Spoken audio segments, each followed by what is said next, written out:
This is a rare opportunity to go against Salah captain. He's got a difficult fixture from an attacking perspective against Forest away. The question is it worth it? Palmer's on the shortlist as usual. He faces Bournemouth and their defence isn't much worse than the Forest defence. He has got the home advantage though. And if Isak's fit to play, he's also got the home advantage and a very easy fixture against Wolves. Bruno's my fourth favourite option, but I think these three big hitters on the shortlist are more reliable. Unsurprisingly, Salah still tops the charts on the non-penalty stats per 90 minutes. Palmer and Isak don't look quite as good in comparison, but these stats are still very impressive. Isak's actually just ahead of Palmer. There's not much between the two of them, but that is impressive because he gets one less point for every goal scored and one less point in the XG calculations as well. As for the set pieces, Palmer's the set piece specialist at Chelsea. He's on direct free kicks, indirect free kicks and corners. Isak takes the occasional direct free kick and Salah doesn't take any. When it comes to penalty duties, they're all nailed on pens for their respective clubs.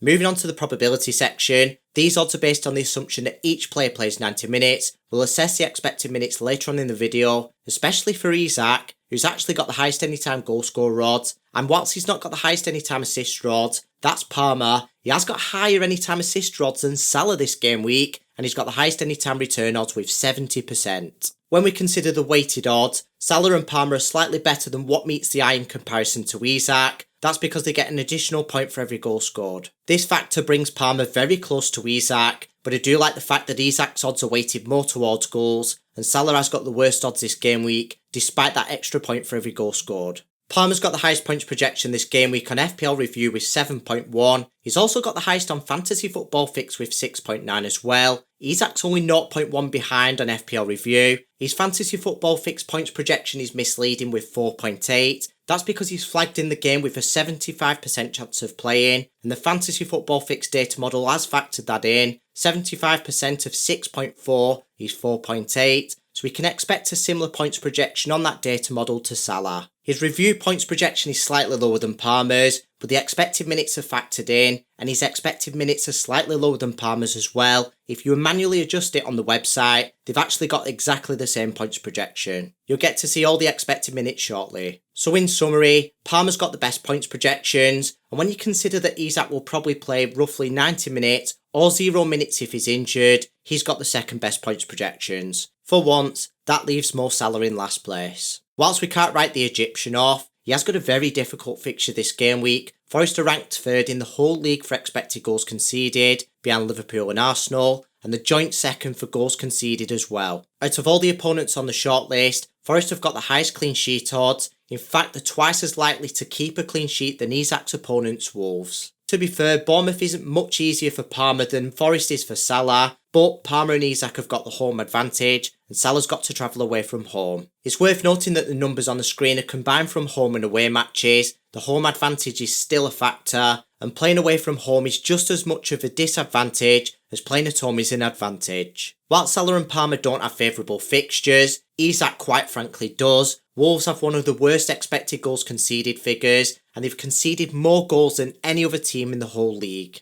Before we conclude, we're going to carry out a quick risk assessment. This video has been recorded before the FA Cup matches. I'm not sure if any of these players are going to feature in them. I highly doubt any of these players will play anywhere near 90 minutes if they do. Whilst you're watching this video, those matches might be played. Some of these players might not have even featured in those matches. They get roughly a week's worth of rest. If any of those players play roughly 90 minutes, it does put them at a disadvantage, but I already know in my head who I'm going to captain this game week and who I think the second best pick is, and if they do play for a full match, that wouldn't change my running order of first, second and third place, which I will announce shortly. Now some of you might conclude with a different player to me, and that's completely fine, but based on what I've seen, I don't think Salah's the best captain this game week. I think his fixture's too difficult, and when Forest last went to Anfield, I said they've got a strong defence, they kept a clean sheet, and Salah blanked. This match won't be much easier for him. If you've concluded with Isak yourself, don't worry too much about him unless he's ruled out. Don't pay too much attention to Eddie Howe. He does bluff and double bluff quite a lot. Isak will either play no minutes at all because of an injury, so then you get your vice captain anyway, or you get your captain as Isak and he played roughly the full match like he always does. That would be because he wouldn't actually be injured. Due to him having slightly more promising stats than Palmer and a much easier fixture, I think the best captain this game week is Isak, with Palmer vice captain just in case.